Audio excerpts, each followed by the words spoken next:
Late at night, I realized a burglar had broken into my home. In that moment, I did not think twice. I quickly loaded the gun. I walked straight out. When I stepped into the living room, I saw the intruder inside my house. I raised my pistol in panic. At that instant, the clock suddenly went off.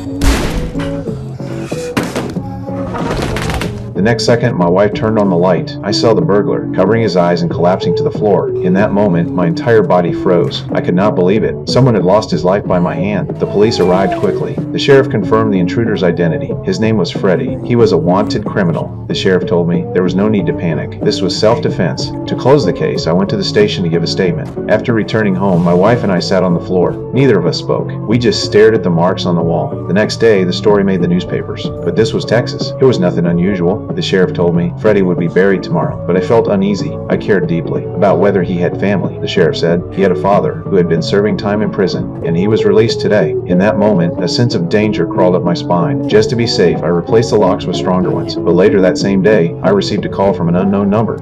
You've reached the Dane residence. Please leave your name after the beep. Thank you, and God bless.